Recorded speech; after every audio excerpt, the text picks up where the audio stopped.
I am going to start the presentation. Just a yes in the chat box. Can everyone see that, please? Just the letter Y, yes, just in the chat box if you can see that.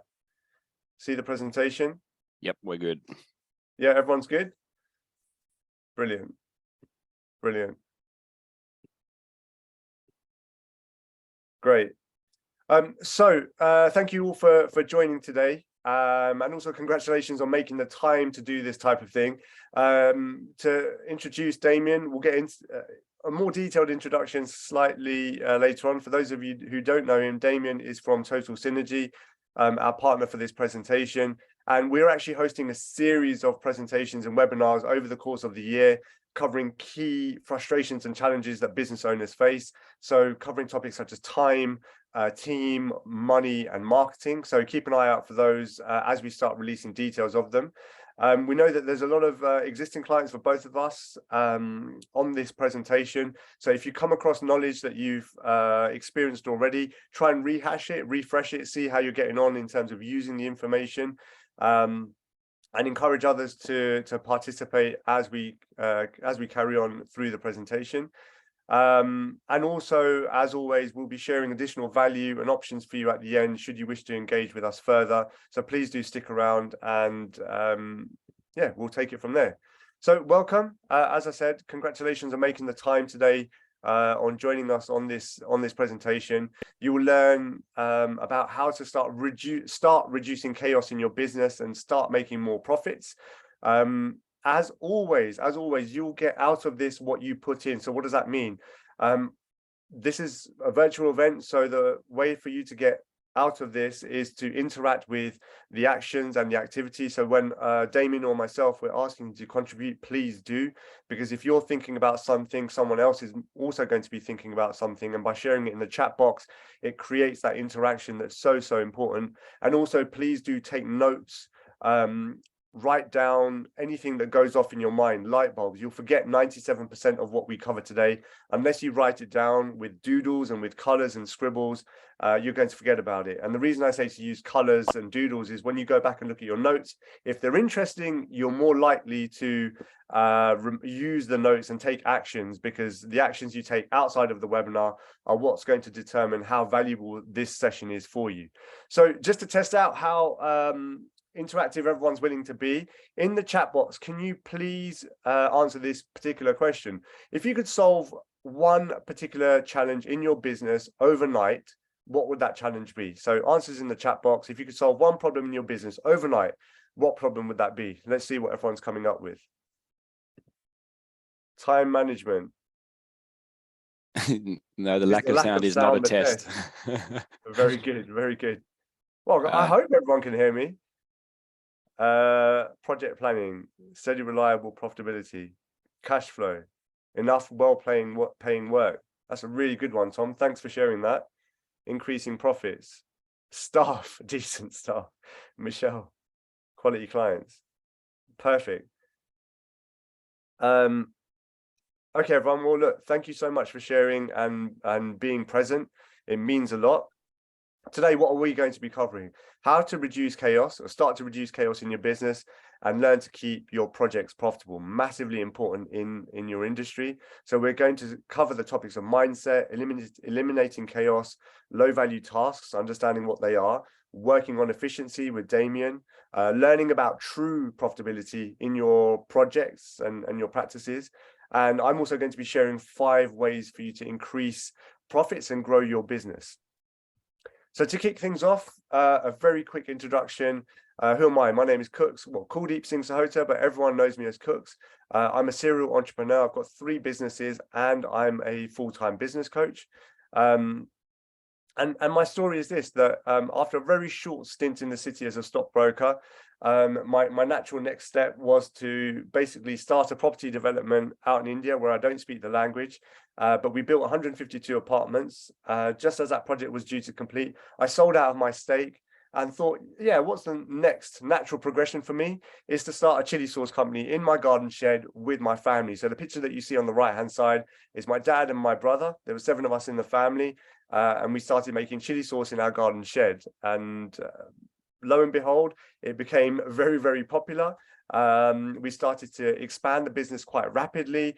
We were in the TV, we were on press, we were growing, started supplying the likes of Sainsbury's, Ocado, Selfridges, Tesco's, Harvey Nichols, exporting out to Africa, America, Europe, attracted angel investors, raised over £200,000 or £300,000 for the business. And it was a very, very exciting period of time in my life. It gave me opportunities and opened doors to things that I never thought was possible. But very quickly, I realized I hated what my life had become. I'd gone from starting a business in the garden shed to being on TV, being seen by millions.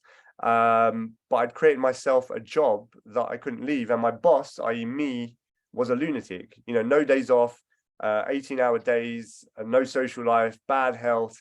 If I didn't work, I didn't get paid. That's really, really important. If I didn't work, I didn't get paid.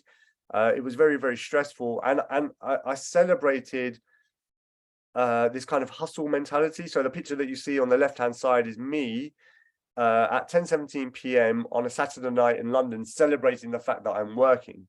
And I thought this was normal.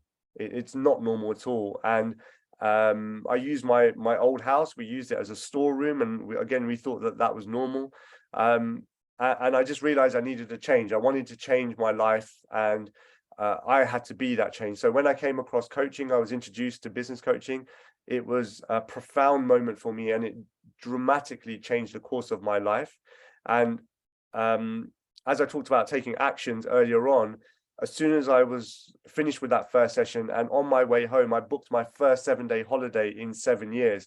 I called my wife and I told her that we're going on holiday. She couldn't believe it. No laptop, no mobile phone, a proper holiday.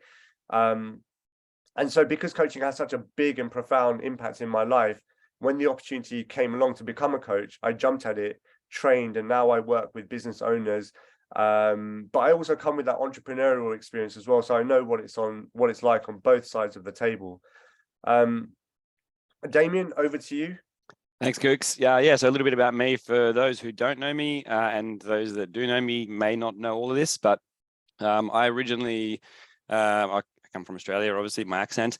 I've worked in a number of consulting engineering firms, all of which were Synergy customers back in the day since 2006. My journey was in business management. So I've done an MBA, marketing, that was my initial study area. And so not actually doing the design or the engineering, but I came up through these firms, helping them become more efficient and running the business better, and using Synergy, which was the theme through all of them, to the point where we built. My last role before joining Total Synergy was building a consulting firm that helped built environment design firms like all of you that are on the call today operate in the business pillars that we have on the screen here. So the tech space, the accounting and finance space, standards that help you operate better, across your quality, your work, health and safety, and environmental, and win more work. People and culture, marketing, business development, etc. So all of the business pillars, I guess, were things that we helped with. So fast forward now, I'm working with Synergy here in the UK. We've got 100 and something customers here in the UK, and I'm continuing that sort of the vibe of helping businesses work better, but this time with implementing great technology that can help them do that. That's why we're here today. Cheers, mate. So look, one of the really important things for us is that when we're working with anyone, and especially someone like Damien, I think it's really valuable to have partners on board that really know what it's like on the ground when you're a business owner, the actual challenges, rather than someone that's just there to offer you a new product or service. I just think it adds an extra dimension, and I think it's why, like, Damien and I get on so well, because he's kind of got that background as well, but we also understand what it's like for business owners. So cheers for sharing that, mate. No worries. Okay, so it's my deck. Mindset and chaos. What drives change in me and you? How do we start to eliminate chaos? Some of you, especially on the coaching side, you may have come across this, and you hopefully you remember it. This is something that we coach on extensively over years, and it's called the identity iceberg. What drives change? Okay, so the iceberg is essentially a metaphor for us. It's for our psyche and it's for us. Typically, when we see people changing, it's normally above the waterline. Okay, so we see their behaviors, we see their decisions, and we see their actions. And in order for you to start changing the chaos in your business, we have to start challenging some of the beliefs and behaviors that you have, but they come from somewhere else. So just out of interest, in the chat box, please, what are behaviors, decisions, and actions? If they actually only make up 20% of change, what are they? Behaviors, decisions, and actions. Any thoughts in the chat box? What do you think they are? If you've done the coaching and you've been through this, feel free to answer, because there's people out there that may not know the answer to this. But what are behaviors, decisions, and actions? Sam Cooper, their expressions. Yeah, anyone else? Any other words as to what behaviors, decisions, and actions are? Make up 20% of change in people. Even a question mark if you don't know. Attitude, good leadership. Things we can control. Matthew, interesting. Rationale. Opinions and decision making, Chris. Interesting. Okay, so actually what they are, behaviors, decisions, and actions, they are actually outcomes. We do have an element of control around them, but there's more to it. As with most change, whether it's in business or in ourselves, the deepest levels of change come below the waterline. They come deeper and deeper in our psyche. If we can start to work on our skills, our values, our beliefs, and our identity, an outcome of that is that our behaviors start to change, our decision making starts to change, and our actions start to change. So as an example, let's say we wish to get fitter and healthier. Okay, we need to acquire some new skills. How do we get fit? How do we get healthy? How do we eat better? What beliefs do we need to change? Do we need to change the belief that going to the gym is hard work? And do we change that to a belief that is good for me? But by acquiring those new skills and developing those new beliefs, automatically our behavior will change and our decision making will change, right? And our actions will change as well. So what's going to drive change in me and you? Skills, beliefs, values, and identity. What does this mean? So in your business, and if you've got a lot of chaos in your business, start to think about, and please do start taking notes about, what skills do you need to acquire to start eliminating chaos in your business? A question to answer is, what is causing chaos in your business? Is it emails? Is it consistent phone calls? Is it firefighting? But what is causing the chaos in your business? What beliefs do you have? Do you have a belief that you're not a great salesperson? Do you have a belief that you're not a great manager? What beliefs are holding you back, and what beliefs need to change? Your values, this is very, very deep level stuff. It comes from your upbringing and your family. And your identity, this is your I am statements. I am this, I am so on and so forth. But you notice this only makes up 75% of the change that's needed to start eliminating chaos in your business and to start improving your life and improving your business. The biggest change comes from perhaps the smallest perceived component. It's the environment. So if we take the iceberg as a metaphor, if the water around the iceberg starts to get colder and colder and colder, and the air around the iceberg starts to get colder and colder and colder, what's going to happen to the iceberg? Just answers in the chat box, please.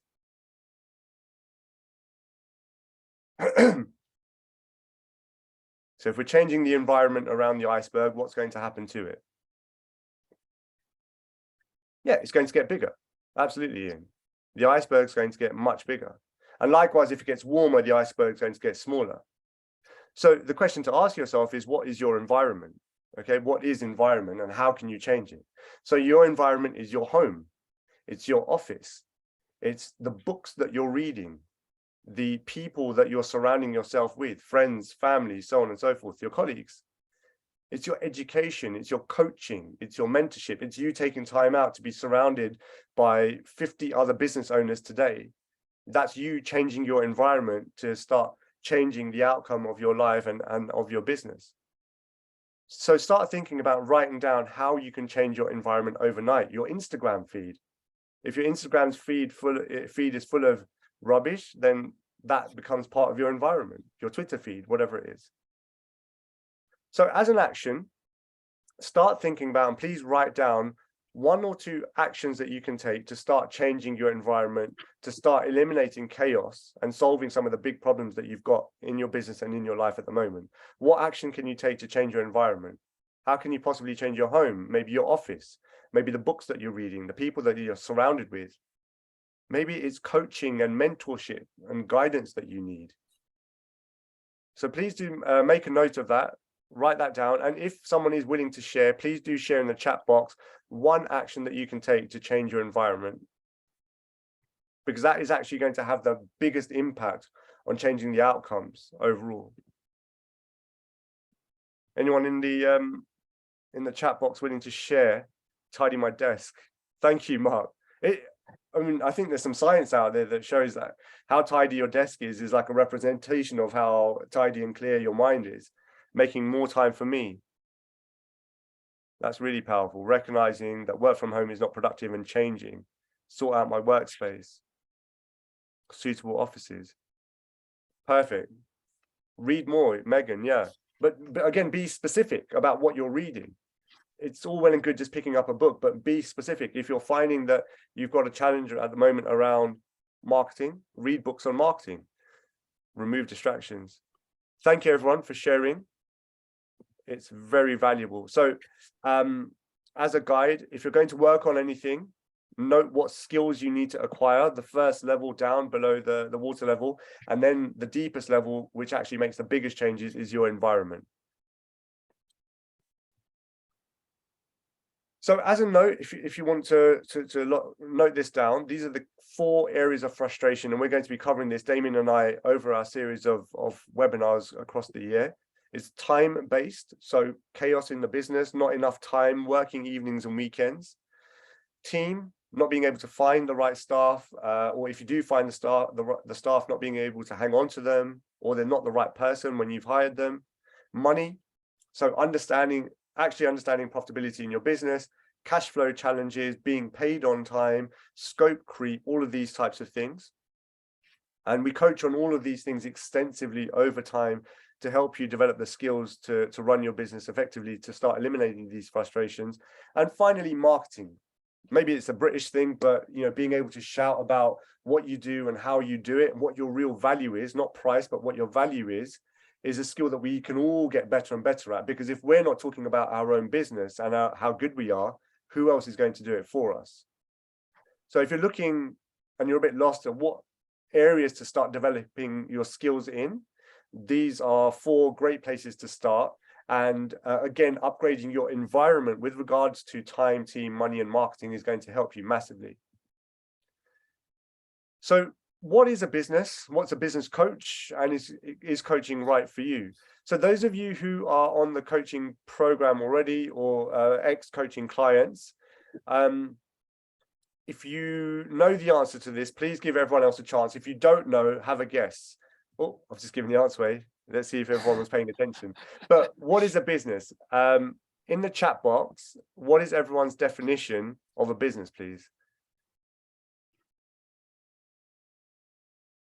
Let's see. What is everyone's definition of a business? If you don't know a definition, question mark will do. It shows that you're there and you're interacting and you're present. What is the definition of a business?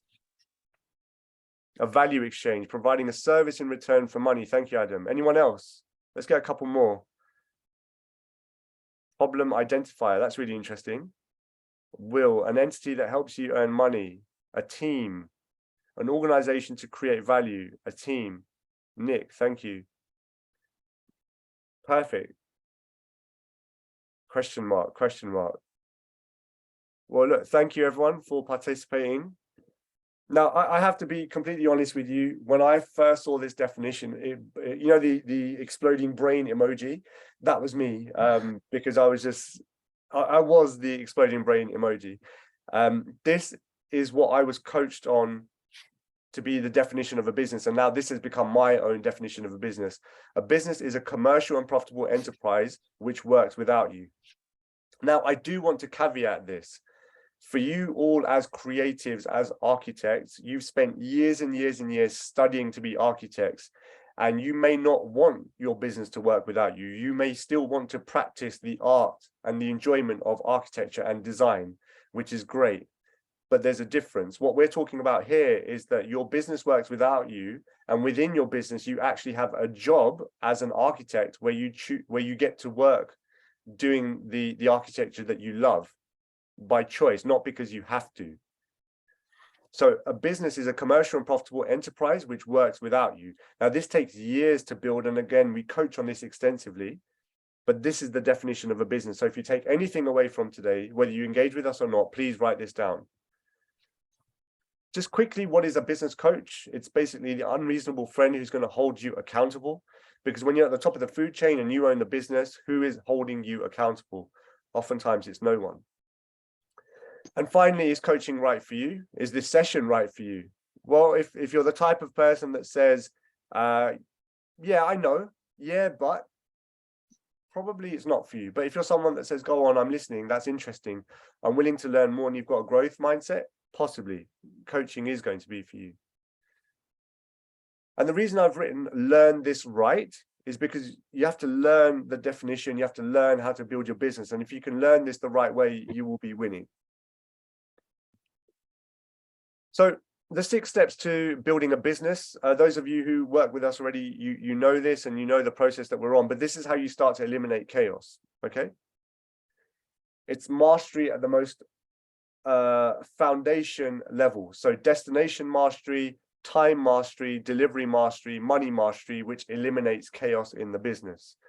I'll get onto this in a bit more detail in a second. We then build you up to create predictable cash flow. We then start to work on creating more efficiencies in your business, start developing a structure for growth. You then start to build a well-oiled machine so your business can start to work more without you.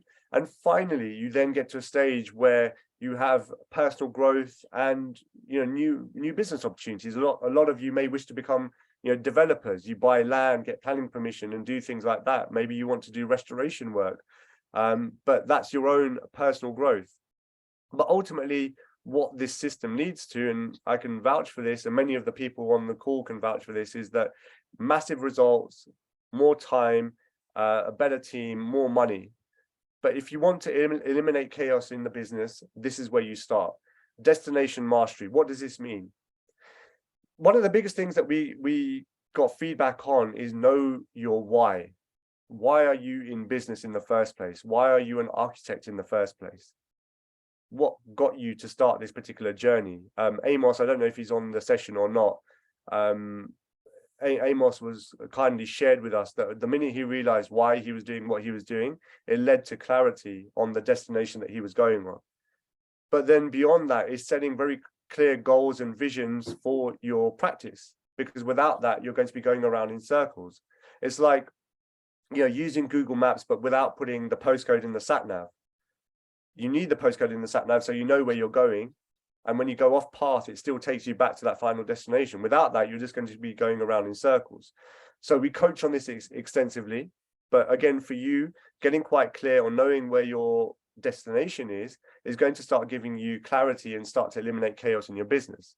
Time mastery is actually self-mastery and understanding where your time is going and where your time sinks are. So I'd recommend doing some kind of time audit, maybe every 30 minutes of the day for a week. Just log what you're doing. Toilet breaks, coffee breaks, emails, phone calls, site visits, design work. Just log that time and start to analyze where your time is. Delivery mastery, the best example I can give of this is, let's say, a McDonald's. You go to any McDonald's in the world, they are going to deliver their product to you in the exact same way. You know what to expect.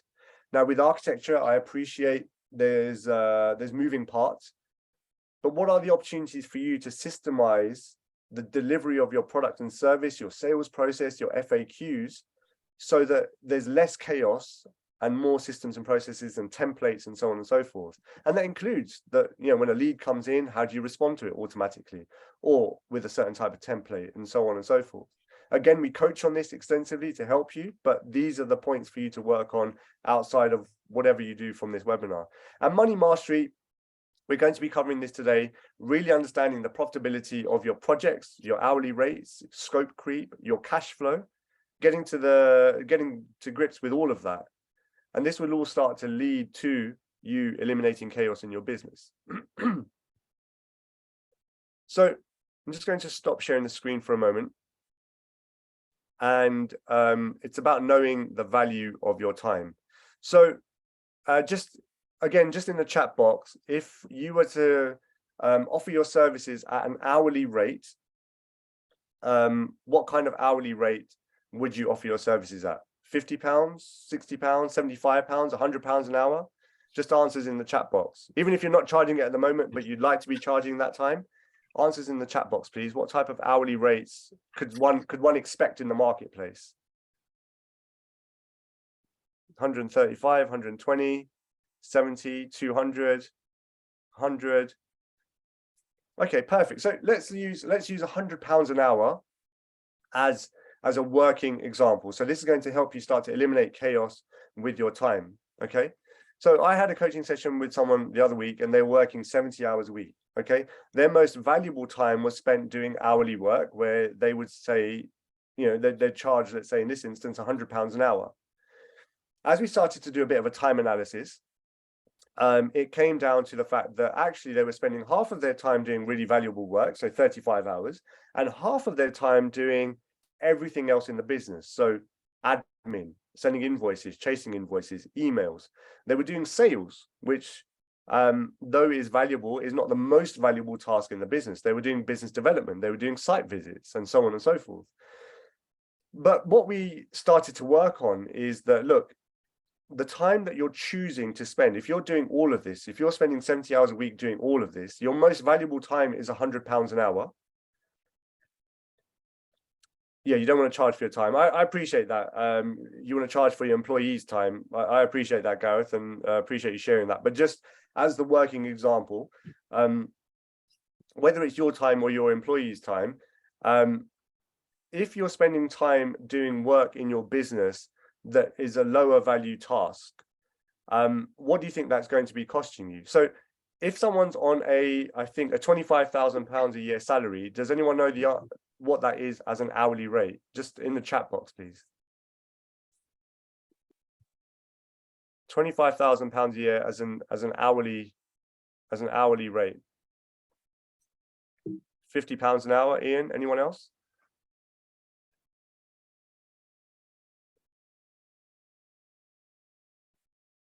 So £25,000, £15 an hour, £14 an hour. Yeah, £25,000 a year as a salary is actually about £12 an hour. Okay, it's about £12 an hour. So what that means is, if you're, this person that I was speaking with, he was spending 35 hours a week doing £12 an hour work, and the other 35 hours doing £100 an hour work. Now, as Gareth mentioned, you may not be doing the hourly work and your employees may be doing the hourly work, but your most valuable work is definitely going to be worth £100 an hour, £200 an hour, or whatever it might be. And the reason of the time analysis that I talked about earlier on is to help you start to understand where you're spending your time, so you can start to choose where you invest your money, whether it's hiring new staff or doing marketing, or if you should be even doing these low value tasks in the first place. Now, it's not detrimental in terms of calling it a low value task, but you as a high value individual owning the business, running the business, your time is just way more valuable. So a consideration needs to be made after you've analyzed how you're spending your time, and we do coach on this, but a consideration needs to be made as to how valuable is the time that you're spending throughout the whole week, and can that valuable time be spent differently? Is it worth you investing, let's say, 5 hours at £12 an hour, hiring in a virtual assistant or hiring in someone else to do the work that's going to free you up 5 hours that you can bill out at £100.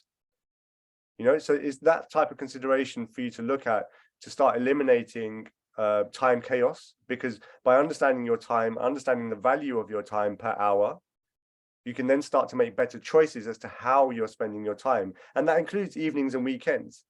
Because if you are not including the time that you spend working evenings and weekends, and you think, oh, actually, I build a project and I've made £3,000 in a week, you know, but it's actually cost you 80 hours because you're working evenings and weekends as well. It's brought the overall profitability of that project way down because there's more hours have gone into it.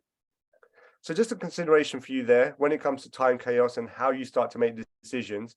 Use money as a basis in terms of what's the most valuable work that you can be doing and the least valuable work that you can be doing. So back to the presentation now.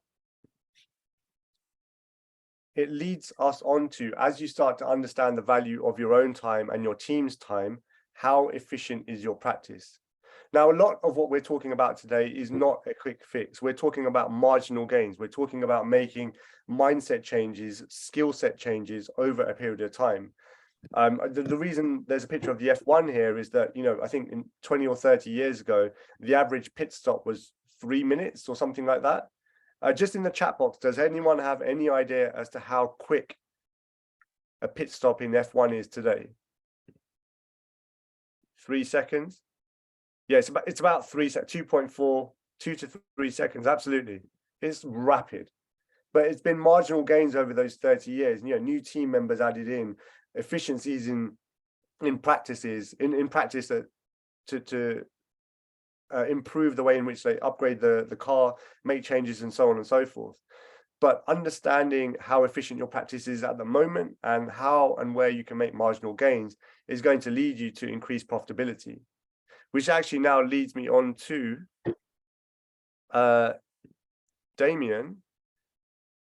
Damien, should I stop sharing and pass it on to you? We'll go to the next slide first.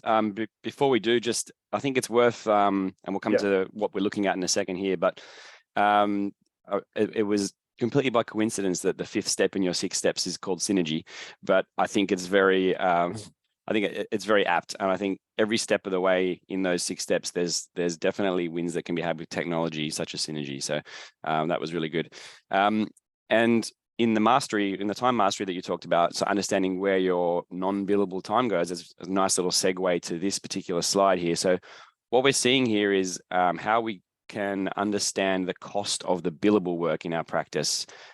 Why is that important? That's important because in order to understand what our overhead factor is or our overhead rate, and I'd be interested to know if you can write in the chat whether you know what your overhead rate is. We calculate it as a number. So most of the practices we deal with are sort of between 1.7, 1.8 up to 2.4. Perfect. Thanks, AJ Fleet. Now, in order to calculate that, you're looking at what your annual practice costs are, divided by your annual total cost of the billable work. So we're looking here at the annual total cost of the billable work, and the most important column is that utilization column. And unless you know that, you really can't figure it out. So you might have target utilization for your staff members or for yourself. I know, Gareth, you said that you don't want to charge for your time, so your utilization is 0. But you might have other directors in the business that are 50% utilized or even higher, and you might have your juniors 85% utilized or even higher sometimes. Now, how do you understand that? And by looking back at it, you actually don't know unless you've done timesheets and recording time against internal or non-billable time as well as billable time. So it's really important to understand that and look at what you've achieved in the past as well as have targets for what they are. So if we were to calculate our non-billable or our billable cost of work, we would divide our salaries by the utilization or times by the utilization to get the cost of that. And that's what that column on the right hand is. Now I'm going to dip out of the slideshow now and show you why that is a great calculation to do. I'll share my screen. I think I just need to stop sharing. And does it? Do you? Yeah, go on. Try again. Where are we? Can everyone see my screen, or I'll start again?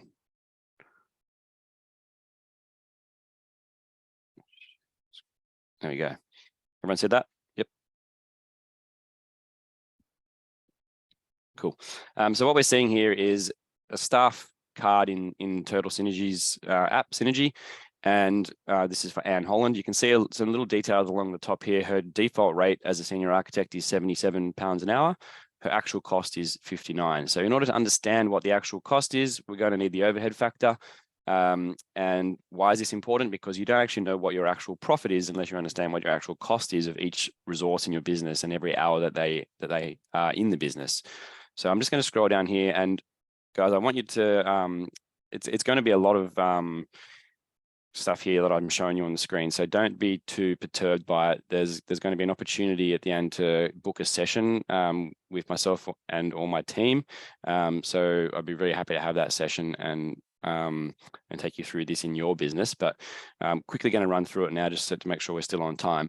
So if I have a 37.5-hour week, that means my hours per year will be 1,950. Now I'm available to sit in front of my computer for 82% of that time if I factor in things like leave or bank holidays or some sick leave. So if I take 82% of 1,950 and divide that into my gross salary of £50,000 a year, my adjusted cost over here is 31.27. Now that's an adjusted cost allowing for availability. I'm going to times that by 2, which is my overhead rate. And I came up with that. I know, AJ, you said yours was 1.7, so you would times it by 1.7. And ignore the overhead adjustment here. That's if you can use that in Synergy if you're using an office that is attracting less overheads, might be in a lower overhead area. So if I have 100% of the overhead adjustment, then my actual cost per unit, which we would call our break-even point, is 62.54. So I know that for every hour that Anne does that's billable, it's costing me 62.54. And I'm going to times that by 1.2 to get what my target charge should be for Anne, 75.05. What did I say her rate was? 77. So we're making more than our 20% desired target margin on Anne, which is great. If Anne comes to me and says, I want to get paid 55,000, I can change that figure. And we all of a sudden see that her target charge is now 82. So we need to have a conversation with Anne around how we work with that. So that's the calculation that helps you understand the actual cost of your staff and therefore what you should be charging them out at. And I understand completely that a lot of you will be working off fixed fees, but it's really important to understand this in order to build your fixed fees, because then you know from the very beginning that you're building profit into your projects. And I think that's what Kooks has been sort of hammering home, is making sure that you're charging enough and getting the profit that you need in the business. Damien, can you also explain how this is going to just, whether people use this with Synergy or just outside of Synergy, it doesn't matter. Yeah. But how would knowing this start to eliminate scope creep and actual profitability at the end of a project? Yeah, I think it comes back to the what I just had mentioned about the fixed fee side of things and really budgeting based on this. So making sure that if you understand the cost of a single person's time in the business, the resources that you have on the project, then you can actually budget around what you think they're going to be needing to do on the job and know what that's going to cost you, therefore what you should be charging that out as. But if you're doing this calculation in here and having everyone in a band or a rate, so you've got a senior architect or an architect or a director, if everyone's in their right band and not going over in terms of cost that band, then you know that whenever you do your budget based on that rate, you're going to have profit. And that, I guess, is linked back to that scope creep, where if you're budgeting well and then as soon as you end up having a moment in time where all of a sudden you're going to be going over in terms of what you're doing, then you can build a variation and charge hourly rates, and then you're earning profit on the variation as well. So yeah, in terms of scope creep, I think the important thing there is to budget well or job cost well, and make sure that you charge for anything extra that you do with your rate that you know is profitable. Awesome. Just in the chat box, everyone, any initial questions or thoughts around understanding profitability on an hourly rate and on a project-based basis that you might be finding a challenge at the moment or would like some further clarity on?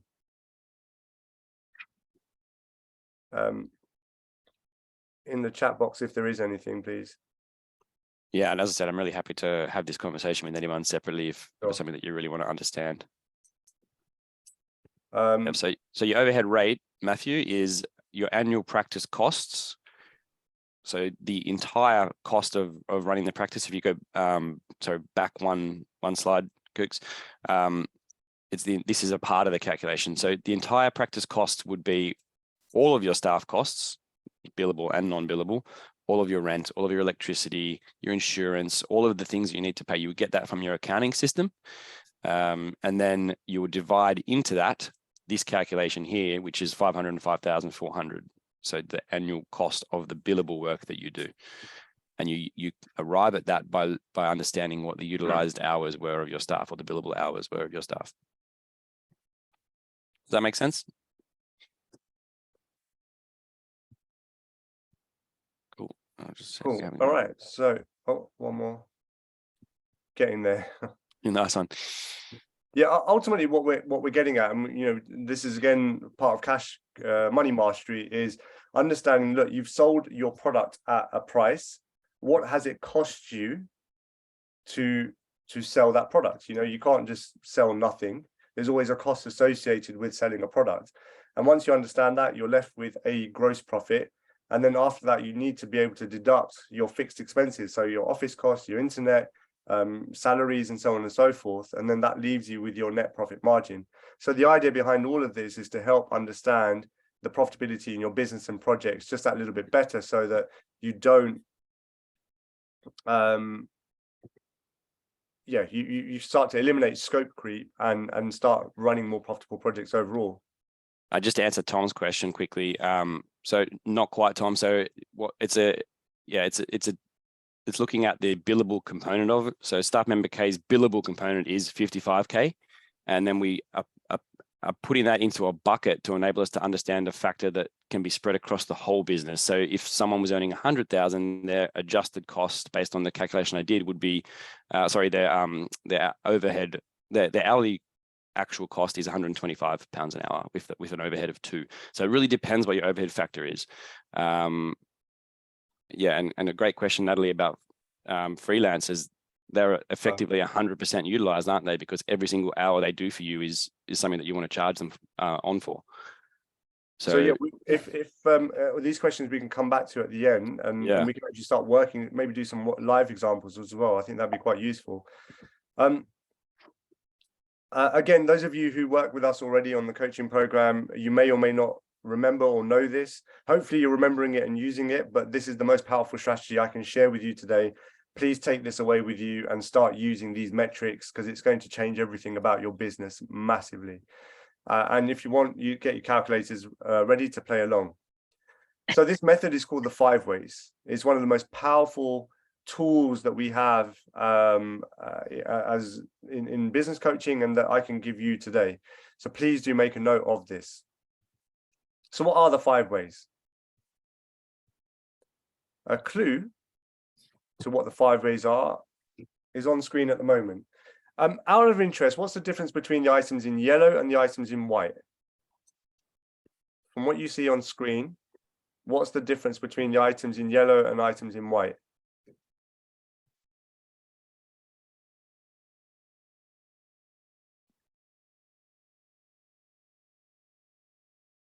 Yellow is output. Yeah, spot on, Will.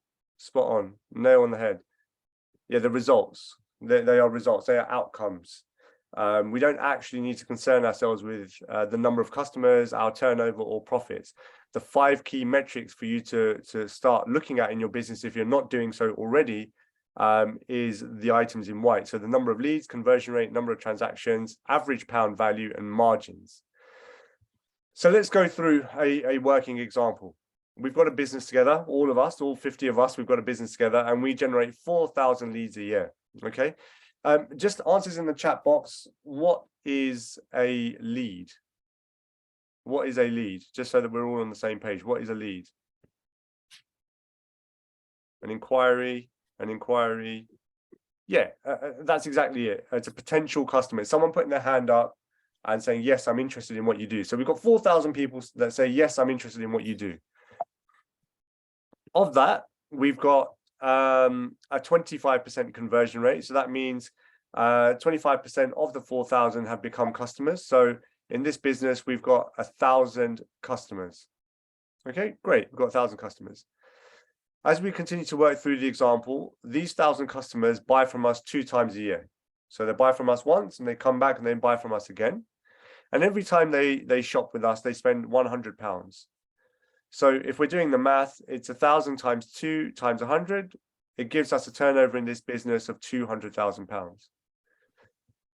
Now, the margin in our business is 25%. Okay, so it's a 25% net profit margin, which means at the end of the year, we're left with £50,000 before taxes. Okay, brilliant. Nice little business. But why are these metrics so important? What would a 10% increase in all of these areas give you? And this starts to reveal why measuring these metrics are so important. So just answers in the chat box. If we increase our number of leads by 10%, how many leads are we going to get in the year?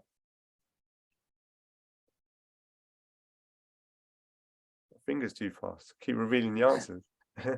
4,400, Maurice. Thank you. If you know the answers to this, please give the others a chance. If you don't know, then of course, please contribute. 4,400. If we increase our conversion rate by 10%, that takes us to 27.5% conversion rate. So if that's the case, what's our number of customers for the year? If everything's going up by 10%, what's our number of customers for the year? Answers in the chat box, please.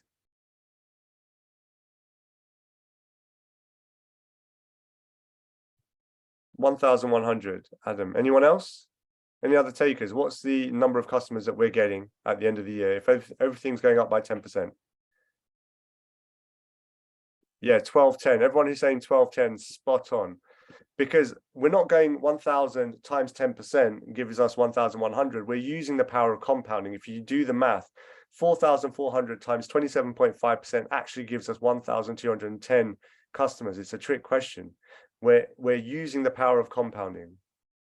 So again, if we increase the number of transactions by 10%, that means every year 2.2 times they're going to come and spend money with us. And the average pound value also goes up by 10%. So they're going to spend £110 with us every single time. So we've got 1,210 customers shopping with us just that little bit more and spending that little bit more money with us. But look what it does to the turnover. The turnover goes to £292,000 a year, massive £92,000 uplift. Now, what happens if we increase the profit margin by 10%? So we've increased our turnover. We're now increasing our profit margin by 10%. It's going to jump from £50,000 to £80,000 a year, which is massive. It's a huge, huge uplift. And all we're doing is increasing these 5 metrics by 10% each time. So your turnover is up 46%, your profits are up 61%. If I ask the question, who wants that in their business, I'm sure everyone's going to say yes. Now, I will caveat this again for yourselves as architects. An architect, a client might only do business with you once in a year, but possibly they might come back to you 7 years later. So your conversion rate just has your number of transactions has a much longer lead time. If they do one house with you and they move again, what's to stop them doing business with you 7 years down the line?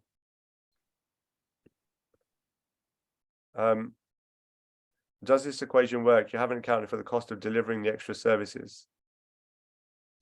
It 100% works. It 100% does work because, and I'll reveal more of this in a second. But it's proven to work because if you're increasing the number of leads, you're increasing your conversion rate. Before answering that, I think let me go on to the next page because that's going to start answering your question, Gareth. Out of those 5 metrics, which would you tackle first?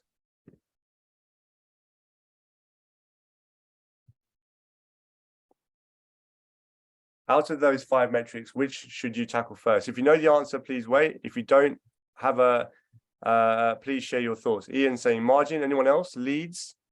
Anyone else? Leads. Any other takers? A lot of people saying leads, conversion rate. Who was it earlier on that said margin? Ian, you're spot on. Margin is the first thing that you work on. Your profit margin is the absolute first thing that you work on. You then look at improving your conversion rate. You then look at the average pound value every time someone does a transaction with you. And finally, you look at leads. Why is leads the last thing that we look at and not the first? Just answers in the chat box. Why are leads the last thing? Any thoughts?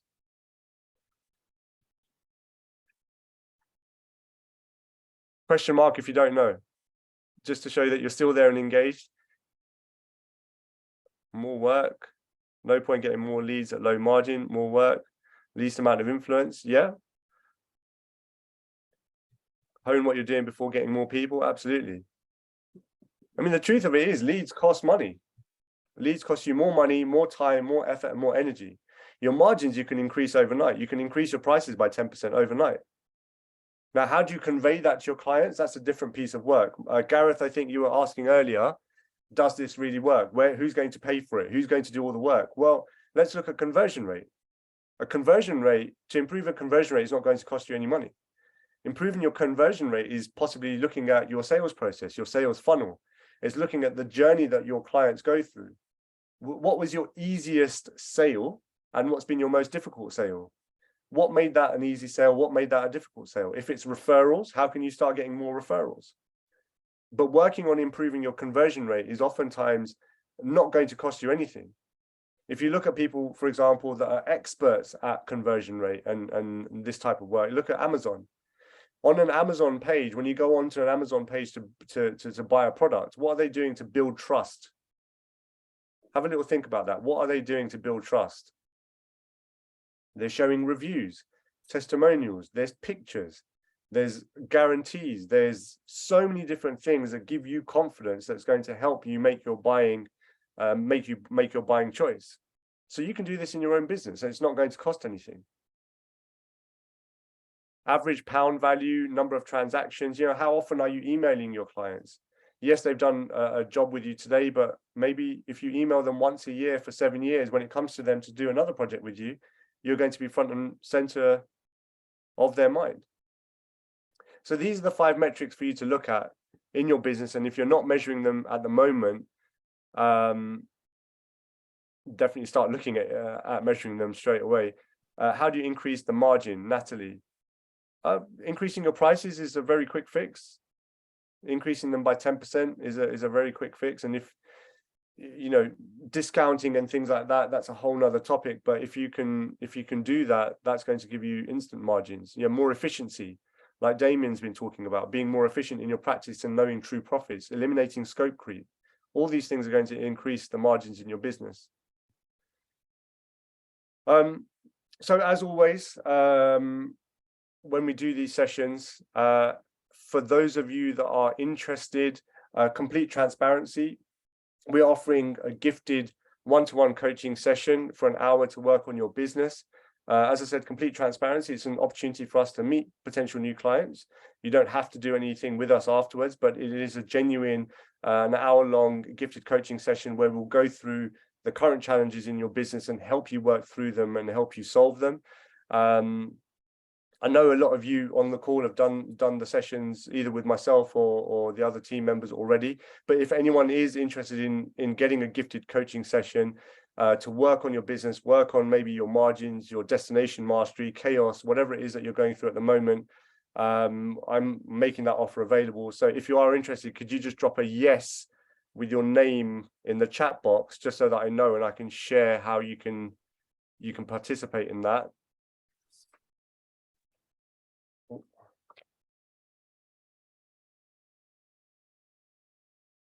Matthew, Tom, great, couple of yeses.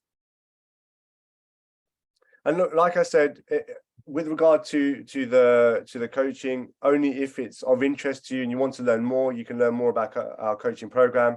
If not, that's a byproduct. The most important thing is you get as much value as possible from what we're doing today and in the gifted session to help work through any of the problems that you're facing in your business. You can scan this QR code to to get the gifted coaching session. And Damien, Yeah, we you have want one to as run well. through yours as well. Yeah, so obviously there was quite a lot of stuff in my presentation about calculations, and we went through it pretty quick. If anyone would like to understand more how that relates to them, we'd be very happy to set up a session to talk through that, and potentially even look at how we can use Synergy to help with some of the stuff on the 6 steps that Cook's covered. And I mean, even things like, I think Gareth's question about, does directors' dividends factor into your overhead factor somehow, or how do we deal with that? And that's going to come down to your practice, Gareth. So even my answer that I gave in the chat was not necessarily correct for everyone. So it's going to depend on how utilized your directors are, how much time they spend on billable work, as to whether or not you actually include that as a salary that you can then say was something that you have a billable amount attached to.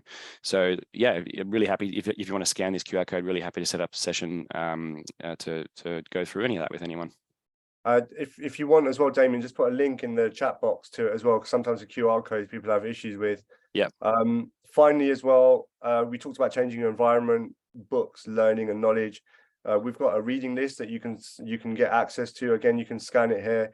If you guys use social media, I don't really use LinkedIn. I should be using LinkedIn more, but I'm mainly on Instagram. I do this from all the webinars that I'm on. People send me some of their challenges, their thoughts. I send them voice notes back, just to give some initial coaching, some possible solutions, and just question them on what they're doing. So feel free to connect with me on Instagram as well. And like I said, with the reading list, it's our recommended reading list within coaching. There's some videos on there as well that you can start to watch. If you'd like to access that, there's a QR code for you.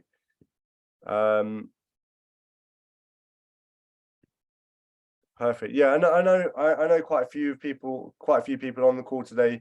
You're either with my, ourselves getting the coaching, or with Damien. So it's for those that are not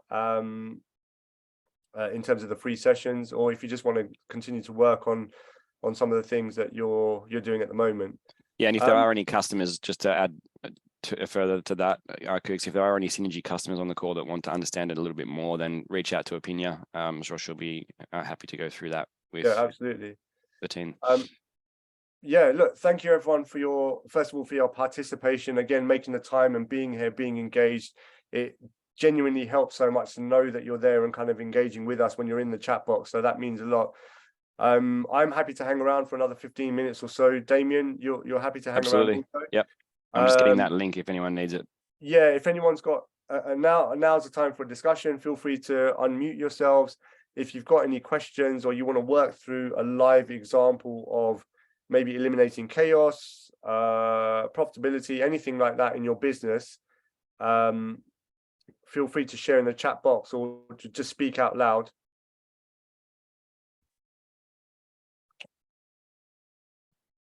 Damien, I'm interested to know more about Synergy. I've booked a demo while you've been talking. Great. But yeah, I mean, how does it help with the day-to-day planning and time management side of things? Yeah, of course. Obviously, that's at the core what we take care of. The bits that I show you are the sort of more complex,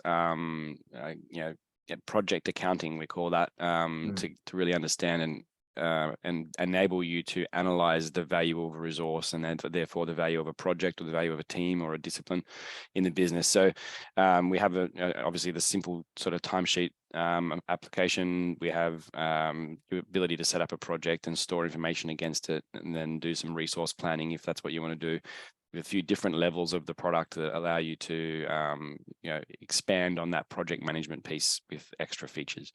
So really happy to show you a bit more around it if that's what you want to do. Yeah, no, great. And are you doing the invoicing from the app as well? Invoice from Synergy and connect to all the major accounting packages, so that information doesn't need to be double entered. So you can push it across. Great, thanks. Damien, Ian, Archilab, I'll give you an unsolicited pitch, and I know you've not paid me for this, but just going back to where you were going through overhead factors and all that sort of thing, it's something we had no idea about before we took on Synergy, and the process of taking on Synergy and everything that went with that just made us so much aware of the importance of those metrics and the financial settings. It really brought everything to light in that respect, and how, you know, granular we went into the background then to understand what builds up that overhead factor, and working with your team, with Amber and everybody else. Yeah, it's been a real enlightening journey for us, and the value we're starting to see now out of that timesheet information. So yeah, unsolicited pitch, but yeah, it's been great. Awesome to hear. That's the kind of stuff we love. So, I mean, as I mentioned, it's like, you know, for me personally, to be able to scale now my ability to help the firms like the firms that you guys are in and own and run is amazing with what I'm doing with Total Synergy. So to hear stuff like that is really amazing. I love it. Maurice, you had like a raised hand.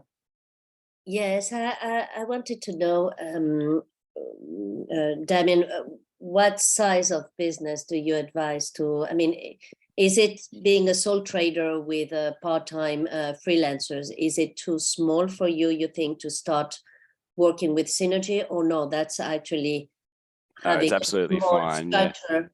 Yeah. It's great to start with that and then to yeah, grow. I think anyone like any of Cooks' team will probably tell you it's great to have some system in place like that early on. And I think we have some levels of the product that are less expensive with less included features that help smaller firms like yourselves, you know, sole traders.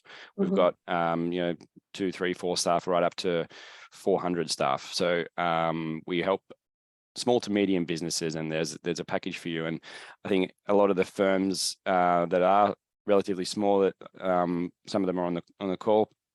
I think Catherine, you guys have, you know, 20 to 30 staff. Yeah, you don't have to use all of the features in the app, but it's very much for you guys to sort of crawl, walk, run in. If you do end up, and even as a really small firm, taking on the top level product to enable you to get some of that really cool project management functionality, you can start with a smaller product and work your way up to the bigger product, because it is software as a service. It's cloud-based. You take, you know, a month-to-month license, and you can ratchet up, ratchet down as you need. Okay, thank you. Any questions or thoughts around actually eliminating chaos and you know, not factoring in the extra work that you do on evenings and weekends? Anything around that? Totally okay if not, and if what we covered helped you enough, but just out of interest, if there's anything around that as well.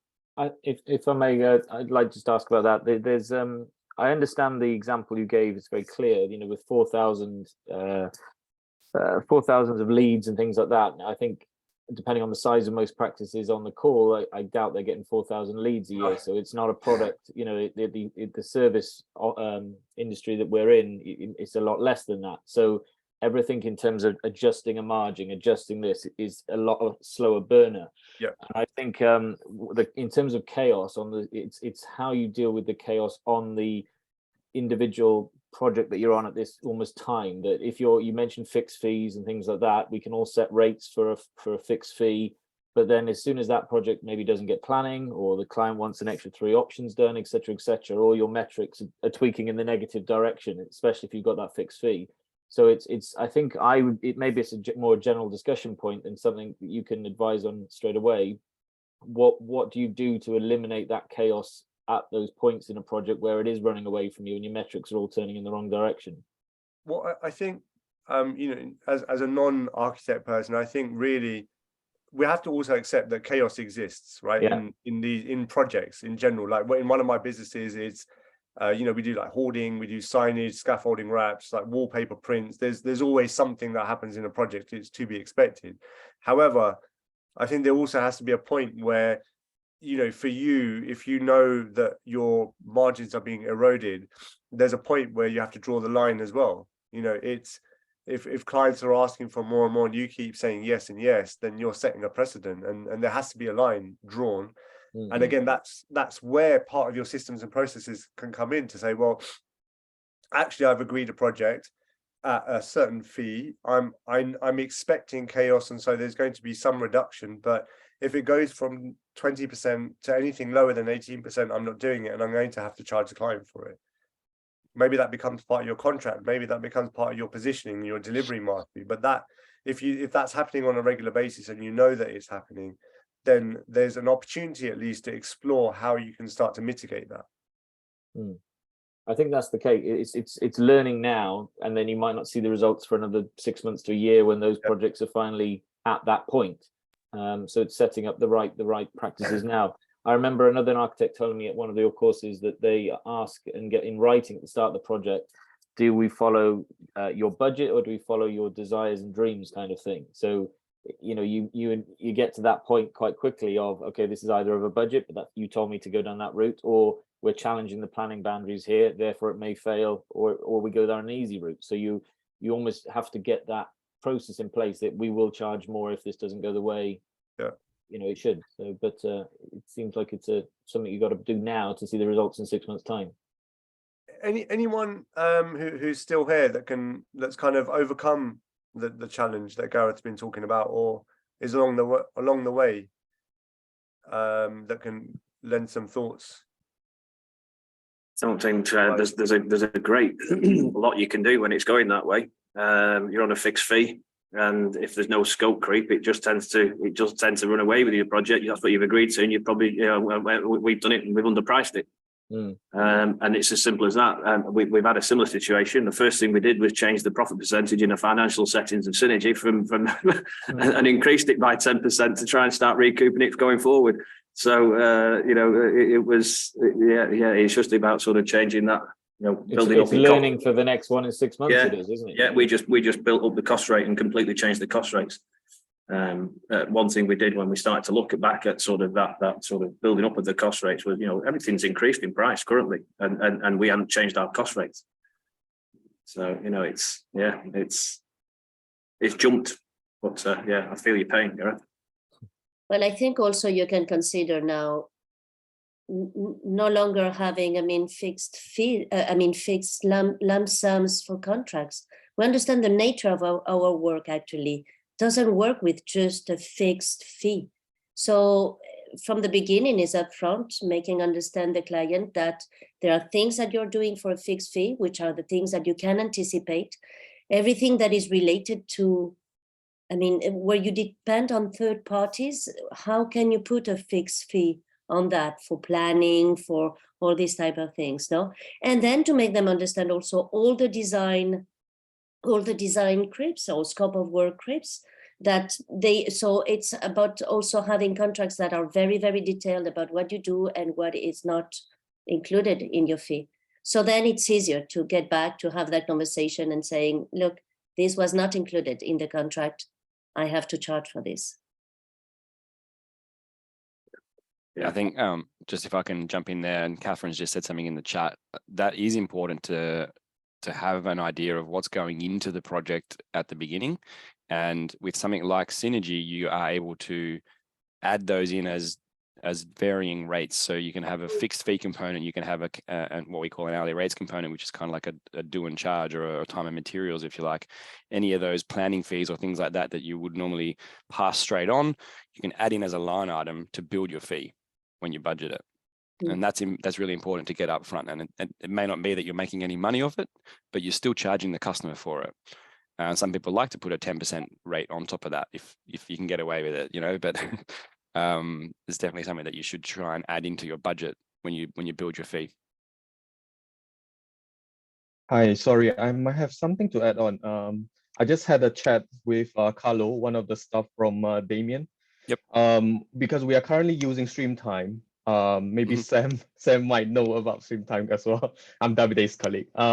So I had a chat with Carlo, and I realized that Synergy has a very, very clever thing when we compare to StreamTime. As I know, StreamTime is brilliant enough, but then in order to come up with much more precise and efficiency wise, Synergy has a much more options and also interface to use that. I'm not here to promote Synergy, but anyway, I wanted to respond to Gareth point in a way talking about the fee in a way, because sometimes we might do more than what we thought. And this is actually can be mitigated by the contract, because it really helps us a lot in a way. We need to clearly outline how many site meetings that we're going to agree with, how many design iterations and things like this. Otherwise, they will just go and on and on and on. And I realized that in architecture, it's always a very long-term journey, because when we're looking at from stage 0 to 6, even a small project, it takes like at least 6 months and above.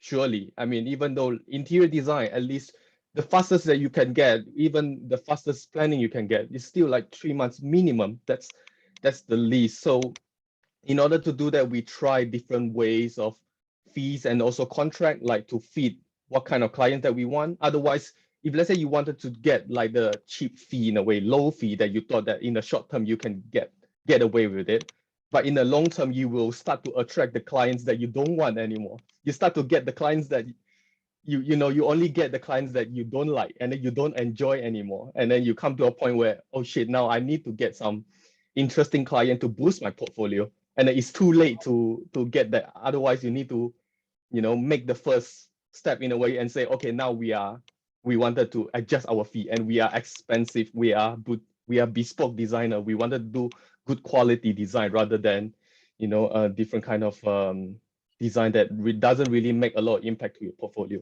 So we wanted to get there, but there's also come to a point where, because Brexit and the Ukraine war or whatsoever, it changed so much, and then we come to a point where we need to step back a little bit, and the mitigation needs to solve it, and then only go advanced. Yeah, that's what I thought in response to Gareth's questions.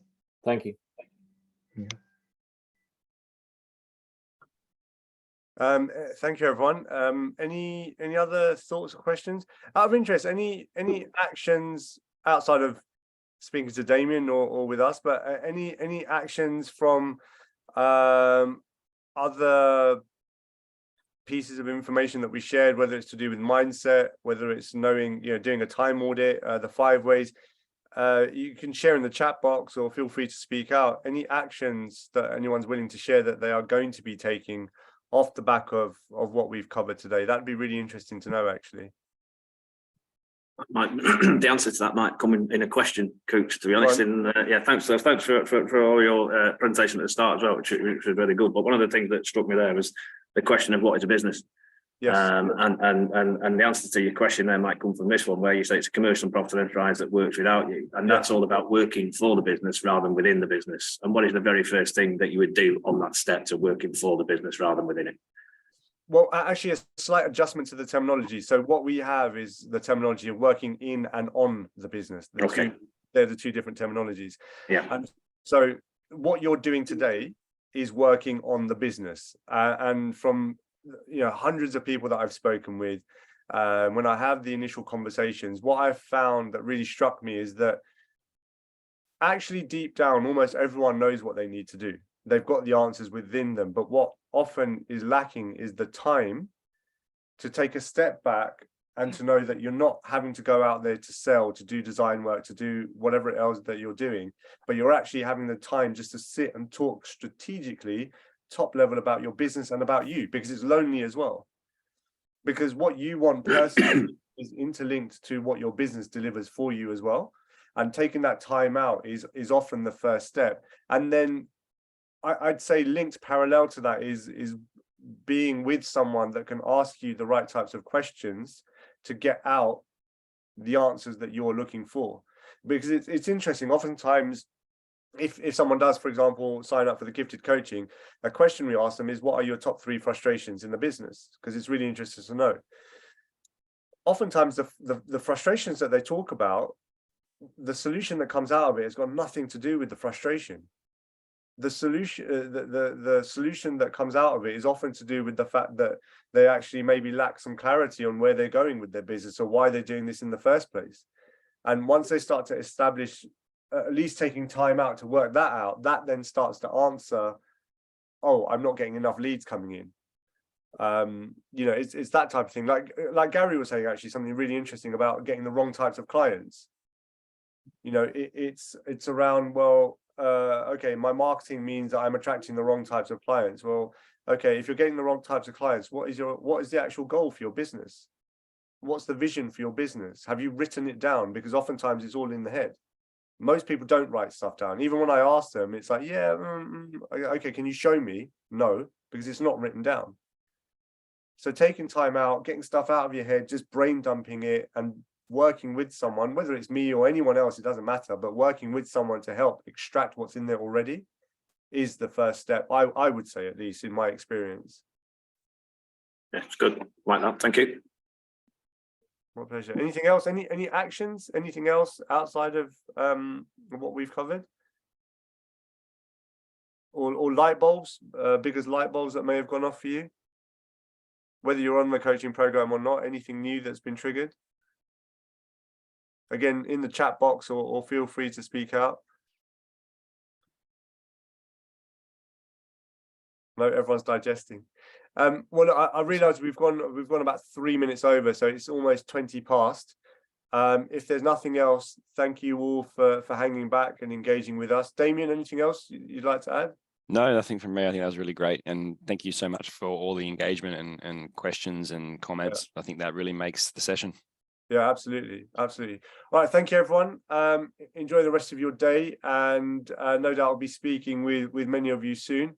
But yeah, wishing you genuinely all the best in your businesses and speak soon. Awesome. Cheers. Likewise from Bye, me as well. everyone. Thanks, Thanks, everyone. guys. See ya. Bye.